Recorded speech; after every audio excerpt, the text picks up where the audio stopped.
Hi everyone, आइए आज की इस वीडियो में हम जनरल नॉलेज साइंस से रिलेटेड इंपॉर्टेंट क्वेश्चंस आज के इस वीडियो में कवर करने वाले हैं, जो कि आपके सभी कॉम्पिटिटिव एग्जाम्स के लिए बेनिफिशियल होने वाला है। ओके, ये मेरा पार्ट 40 है। इसी तरह मैंने जितने भी पार्ट कवर किए हैं उन सभी का लिंक आपको इसी वीडियो को डिस्क्रिप्शन में एक प्लेलिस्ट के रूप में प्रोवाइड कर दिया जाएगा। ओके, तो चलिए आज की इस वीडियो को शुरू करते हैं। ओके, चलिए क्वेश्चन नंबर फर्स्ट की ओर चलते हैं। क्वेश्चन नंबर फर्स्ट है, गर्दन में कौन सी अंतःस्रावी ग्रंथि मौजूद होती है। ठीक है, यहाँ पे 4 ऑप्शंस दिए हुए हैं, आपको बताना है कि आपके नेक में कौन सी अंतःस्रावी ग्रंथि उपस्थित होता है। ठीक है, तो इस क्वेश्चन का करेक्ट आंसर हो जाएगा ऑप्शन नंबर ए, थॉयराइड ग्रंथि। ठीक है, हमारे गर्दन हमारे नेक में जो ग्रंथि होता है वो कौन सा ग्रंथि होता है, थॉयराइड ग्रंथि पाया जाता है। ठीक है, तो option number A correct answer हो जाएगा इस क्वेश्चन का। ठीक है, नेक्स्ट है, किस रोग को येरसिनिया पेस्टिस कहते हैं। ओके, किस रोग को, तो इसका करेक्ट आंसर हो जाएगा प्लेग। प्लेग रोग को जो है येरसिनिया पेस्टिस के नाम से भी जाना जाता है, तो option number B correct answer हो जाएगा प्लेग। ओके,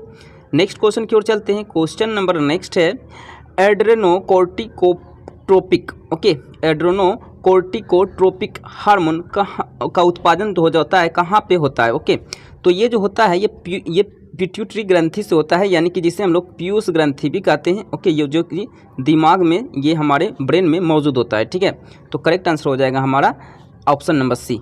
ठीक है, नेक्स्ट क्वेश्चन है, हीमोग्लोबिन कहाँ पाया जाता है। ओके, देखिए हीमोग्लोबिन जो होता है ये हमारे रक्त में मौजूद होता है, एक फैक्टर है हमारे रक्त का। ये इसी के कारण हमारा रक्त जो होता है ब्लड वो रेड कलर का होता है, लाल कलर का होता है। ठीक है, इसका कार्य की बात करें तो इसका कार्य ये होता है कि ये जो है ऑक्सीजन का परिवहन करता है, रक्त के जरिए ये ऑक्सीजन का परिवहन करता है, ये इसका कार्य होता है। ठीक है, तो आपको बोल रहा है क्वेश्चन, इस क्वेश्चन है आपका, हीमोग्लोबिन कहाँ पाया जाता है, तो ये आरबीसी में पाया जाता है। आरबीसी में यानी कि रेड ब्लड सेल में पाया जाता है, यानी कि लाल रक्त कोशिकाओं में पाया जाता है। ठीक है, लाल रक्त कोशिकाओं में या फिर कणिकाओं में भी बोल सकते हैं। ठीक है, तो लाल रक्त कणिकाओं बोलिए या फिर कोशिकाओं बोलिए। ठीक है, इसी में पाया जाता है। ठीक है, जिनको हम लोग आरबीसी कहते हैं, रेड ब्लड सेल भी कहते हैं। ठीक है, चलिए अब हम लोग नेक्स्ट क्वेश्चन देखते हैं, पादप कोशिका भित्ति किसकी बनी होती है। पादप कोशिका भित्ति मतलब पेड़ पौधे का जो कोशिका भित्ति होती है ये किसकी बनी होती है, तो ये बनी होती है सेल्यूलोज की। ओके, पादप कोशिका भित्ति किस चीज़ की बनी होती है रे, तो ये होती है सेल्यूलोज की बनी होती है। सॉरी, अरे मैंने बोल दिया, सॉरी।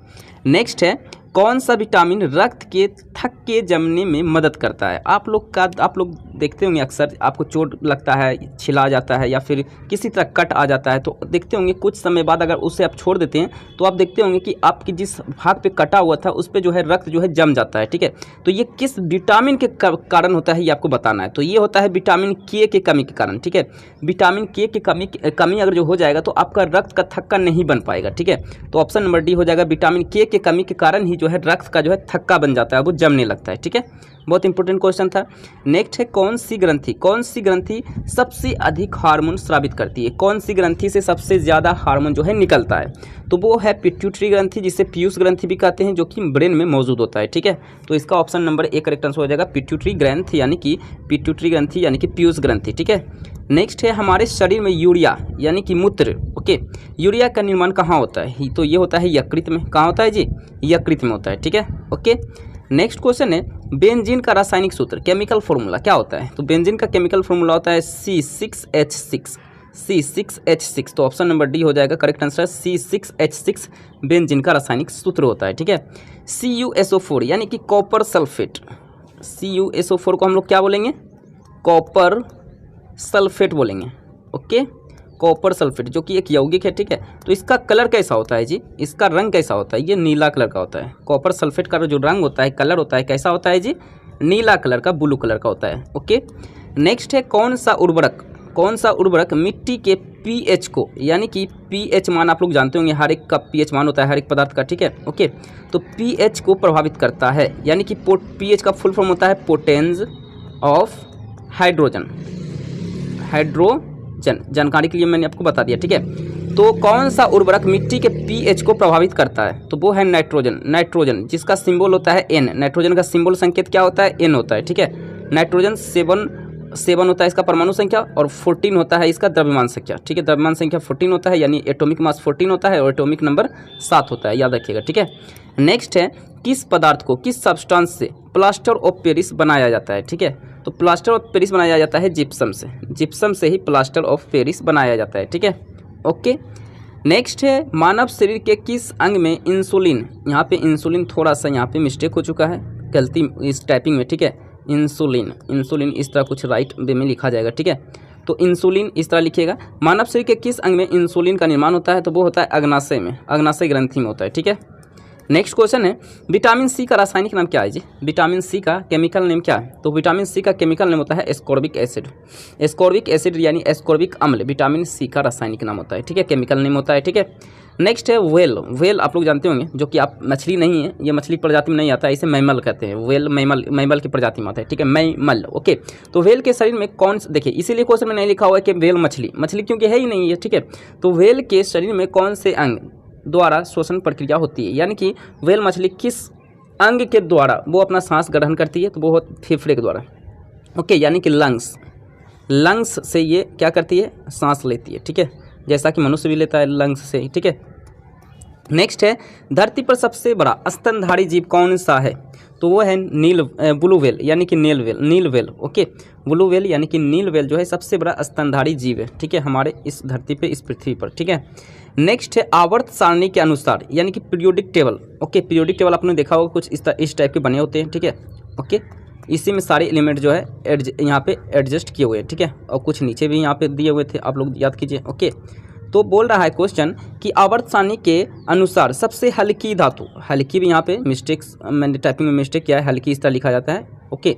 तो इससे आपको भी पकड़ना चाहिए कि मैंने कहाँ गलती किया है टाइपिंग में, ओके। तो कौन सी हल्की धातु होती है, तो नाइट्रोजन। इन 4 ऑप्शंस में से राइट आंसर हो जाएगा, सॉरी हाइड्रोजन है जी, हाइड्रोजन जो है ये सबसे हल्की धातु है। हाइड्रोजन क्या है जी, सबसे हल्की धातु है, ओके। इसका सिंबल क्या होता है, संकेत H होता है। इसका एटॉमिक नंबर भी 1 होता है और एटॉमिक मास भी 1 होता है, यानी परमाणु संख्या और द्रव्यमान संख्या दोनों 1 होता है, ठीक है। नेक्स्ट है सल्फ्यूरिक एसिड का रासायनिक सूत्र क्या होता है, सल्फ्यूरिक एसिड का रासायनिक सूत्र क्या होता है, केमिकल फार्मूला, तो H2SO4 जो है ये जो है सल्फ्यूरिक एसिड का क्या है, रासायनिक सूत्र है, तो option number C correct answer हो जाएगा, ठीक है। नेक्स्ट है मानव शरीर में तांबा अधिक होने पर कौन सा रोग होता है, यानी कि आपके शरीर में कॉपर यानी Cu, जिसका संकेत Cu होता है ना, इसका सिंबल Cu होता है, इसके अधिक होने से आपके शरीर में किस चीज़ का कमी हो जाता है पता है, विल्सन रोग होता है, ओके। ये विल्सन रोग हो जाता है, ठीक है, ये एक जेनेटिक्स रोग होता है, ठीक है, तो विल्सन रोग हो जाता है, ठीक है। नेक्स्ट है अंतरिक्ष में सर्वप्रथम उपग्रह भेजने वाला देश कौन सा है, ओके। तो कौन सा देश है जो कि अंतरिक्ष में जो है सबसे पहले उपग्रह को भेजा था, ठीक है, तो वो है सोवियत संघ देश जो है सबसे पहले इन्होंने ही अंतरिक्ष में जो है अपना उपग्रह भेजा था, ठीक है।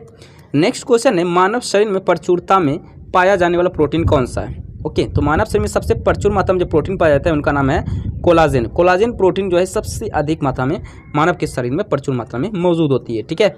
नेक्स्ट है भोजन का कौन सा अवयव, कौन सा फैक्टर हमारे शरीर में ऊर्जा का स्रोत है, यानी कि ऊर्जा हमें देता है, तो वो है कार्बोहाइड्रेट जो है ये हमें ऊर्जा प्रदान करती है, जैसे आलू में कार्बोहाइड्रेट पाया जाता है, ठीक है। तो ऊर्जा के लिए, एनर्जी के लिए सबसे बेस्ट होता है कार्बोहाइड्रेट, ठीक है। सेल्यूलोज पौधों के किस भाग से प्राप्त किया जाता है, तो सेल्यूलोज तो जो प्राप्त किया जाता है वो कोशिका भित्ति से प्राप्त किया जाता है, ओके। मैंने फर्स्ट क्वेश्चन में आपको कुछ इससे पहले प्रीवियस क्वेश्चंस में इससे आया था कि पादप कोशिका में किस पादप कोशिका में ऐसे कुछ क्वेश्चन था, ठीक है, वो आप याद कीजिएगा, ओके। मैं आपको दिखा देता हूँ कहाँ वो क्वेश्चन है, देखिए मैं अभी थोड़ा सा दिमाग से निकल रहा है, मैं आपको दिखाता हूँ, 1 मिनट।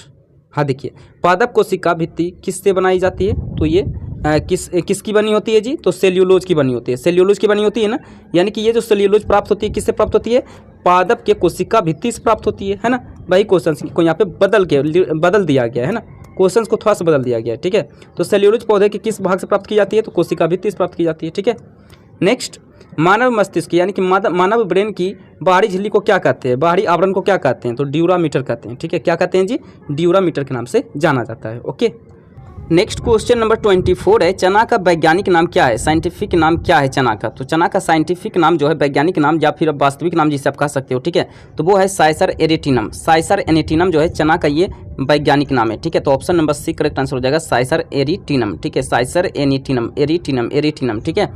नेक्स्ट क्वेश्चन नंबर 26, गेहूं का वनस्पतिक नाम क्या है, ओके, यानी कि साइंटिफिक नाम, वास्तविक नाम क्या है, तो गेहूं का वास्तविक नाम है ट्रिटिकम एस्टिवम, ये जो है गेहूं का वास्तविक नाम है, ओके। नेक्स्ट क्वेश्चन है किसी स्थान के समुद्र तल से ऊंचाई किस यंत्र के द्वारा मापी जाती है, तो ये है अल्टीमीटर यंत्र द्वारा मापी जाती है, मेजर की जाती है अल्टीमीटर यंत्र द्वारा, ठीक है।